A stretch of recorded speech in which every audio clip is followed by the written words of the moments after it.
You ever get in one of those situations where you just have to stop and think to yourself, how did I arrive at this time and place in my life? What events, choices, and decisions led me to this particular point? And I can only help but think Thrott is feeling that in a major way right now. You know, because as it turns out, the elves really don't like him.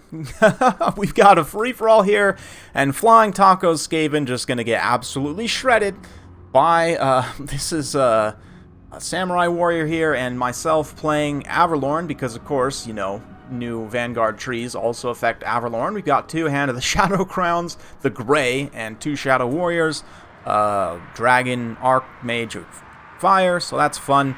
Immediately, though, Ariel and Drycha are going to move in here, just starts a Soul Stealer, massacre this entire blob. I'm also shooting in here. Awakening of the Wood summons some Malevolent Dryads here. We've got the Zotes moving in, some Wild Riders with shields just kind of hanging around. But yeah, Felcon also with the Sisters of Twilight, just kind of left alone for the time being. He manages to grab some Wolf Rats with poison here. Sisters also blasting some of those Glade Riders and shredding my Archmage as she flies by. But yeah, this is just a bad time for the Skaven. Nobody likes a rat. Nice Flamestorm going to be unleashed right in the middle of all of this anarchy here. Will do great against literally everything here. So nice Breath Attack also. Just wrecks one of those Deepwood Scouts. I've already up to 188 kills and climbing there on my Archmage. So that's absolutely wonderful. Gorich. And, oh no. Oh no. Thrott. Thrott boy. Yeah. Wow, that's kind of a cool death animation. His Brute Whore actually explodes into like a splat of acid. That's pretty cool. But yeah, really just a miserable day for the Skaven. You can see already Flying Taco is 1,500 points, and basically his entire army is dead. So there's that. Drycha's going to eat a fireball to the face there a little bit. I did manage to get my Archmage up here and kind of reunify with my army. So that's nice. Two Hand of the Shadow Crowns just sitting back, doing what they cannot do in campaign, which is fight in battle. It's kind of unfortunate. But, yeah, here's Gorich and the Mutant Rat Ogre, the Hellion, Morskatar's Hellion. Just kind of wondering, what happened? Where did Thrott go? Where did my dad go? Anyway, yeah, these Deepwood Scouts for Samurai War just kind of hanging around here. He has jumped out to an early lead as he got the majority of Taco's army.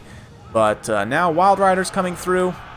You can see the Lost Sylvan Knights countercharge the Wild Riders, the shields there. I'd be interested to see, actually, the Regiment of Renowned Wild Riders might be a good counter for the Lost Sylvan Knights, which is kind of a weird thing to think about in the Wood Elves Mirror matchup.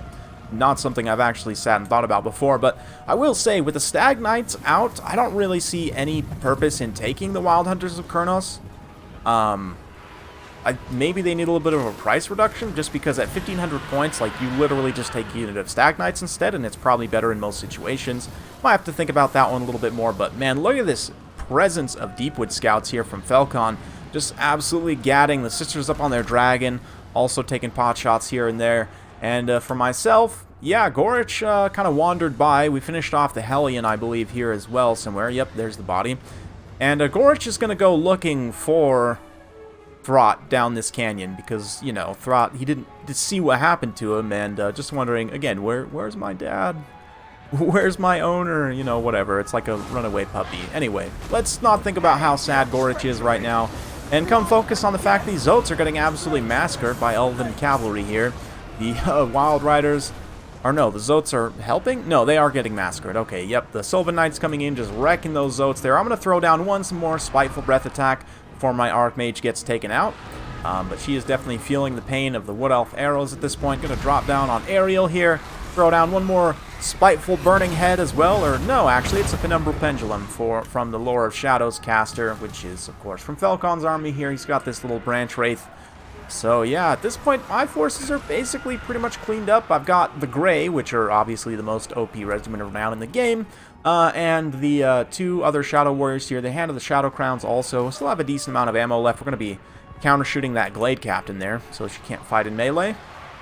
Have a few trees left too, one Treekin, one Dryad, so looking okay. Ariel also, just a terror in the night. Going to be very tough to kill into the late game. Just dodging the shots of the arrows with her fancy sweeping animations there. And also does magic damage, obviously. Could throw down a Soul Stealer, maybe take out these Lost Sylvan Knights if she can get a hold of them. But the Dryads also deal magic damage, of course, as do the Treekin. Oh man, Ariel gets blasted by the dragon, just tail flapped and goes flying. The Glade Captain, though, definitely feeling the heat of the hand of the Shadow Crown. The Dryads also coming back in. Gorich, yeah, let's check in on Gorich. Here he is. Just kind of chilling, wondering, again, where did Thrott go? I'm lonely. I didn't find him in the canyon. Now he's just standing on this hill, kind of watching. Let's see from Gorich's perspective. All the tiny little elves that look like ants there in the distance, slaughtering each other. He certainly enjoys this. I guess Thrott actually does, Gorich rather, does actually retain the mind of that Norscan berserker that he was crafted from, right? So, I don't know, maybe he does actually understand what's happening and has made the intelligent decision to just kind of stand by and wait for the elves to finish murdering each other, which is, you know, typical elf thing to do. So yeah, these Deepwood Scouts versus Shadow Warriors at this point. Deepwood Scouts definitely more cost-effective, like 150 points more cost-effective than Shadow Warriors. So I would expect Velkon to win this, not to mention he's got these Glade Riders here. I mean, I do have some Treekin Dryads for protection. I've got these, actually, Dryads no longer for protection. They got massacred by massive amounts of arrows. So let's see what they can do. Treekin are going to be essential for me for potentially holding off the Lost Sylvan Knights there if they decide to come in and try and bust up this pocket of Shadow Warriors. I definitely want to try and use up last of my ammunition there. If we check back on Ariel, she's still getting bullied. She's feeling a lot less invincible, certainly, at this point, as is Drycha? I honestly have no idea. I'm sure I'm going to get at least 3 different people giving me 3 different pronunciations in the comments, because that's how Warhammer always is. But those of you guys saying that Drycha doesn't have unique animations, I think you're kind of wrong. Have you, like, stopped and looked at this? You see how she's, like, throwing out roots at the, at the sisters here? Drycha definitely has custom animation. She does not have the same animation set as the branch wraiths. Like, I saw some people complaining about that on my video on her, and yeah, it's just not true. She does get routed here, though. She's going to run away and come back to fight another day, hopefully, if she can find her way around the corpse of that dragon. But the Shadow Warriors and the Deepwood Scouts are largely out of ammunition at this point. I'm going to try and kind of use these Treekin to block a handful of the shots. They're going to go fight the Sylvan Knights if they can get a hold of them. The Grey now move in, and even still, they'll probably lose the Deepwood Scouts in melee. Although they do get a nice little initial engagement here, up to 52 kills, definitely climbing. There's no way I can catch Velkon in terms of points, though. I mean, maybe if I were to run away and try and be the last man standing, but Gorich is probably going to take that honor at this point. So, yeah, Dryads moving in for a rear charge on those Eternal Guard. I will be able to take them out. The Treekin also do manage to get engaged on Sylvan Knights. They're going to do a little bit of damage here, but they really just don't have the best melee attack in the world to make consistent contact here, and that will be a little bit of a problem. Sisters land, oh man, point blank blast one of those trees, which does sunder their armor, of course, and they're gonna, I guess they are gonna start to just eat these characters, the hands of the Shadow Crown. I love the animations for the dragon too, like our hand just chilling up on the horns, like the antlers. That's got to be a heck of a ride there. Anyway, we'll fast forward a little bit as the elves continue to butcher each other. Gorich is coming over to try and have his last bit of fun. Whoever manages to win the day here. We're going to get the Treekin back in line once more. Do a little bit of damage to the sisters, of course. Magic damage, again, against physical resistance. But I really can't hold up to the terror of the Sylvan Knights and the handful of Deepwood Scouts that remain. But can Gorich is the question. He's going to come in here, start to ground and pound, and we'll just take a minute to appreciate Gorich's animations, which are some of the coolest in the game, I think. It's absolutely awesome. That spinning, kind of rotating back animation especially is super, super cool. Oh, yeah. Oh, and the sisters go down to Gorich. He actually brings down, well, Kythanar? I don't know how you pronounce the dragon's name either. But yeah, Gorich gloating over his victory momentarily, like, okay, now time to kill more elves.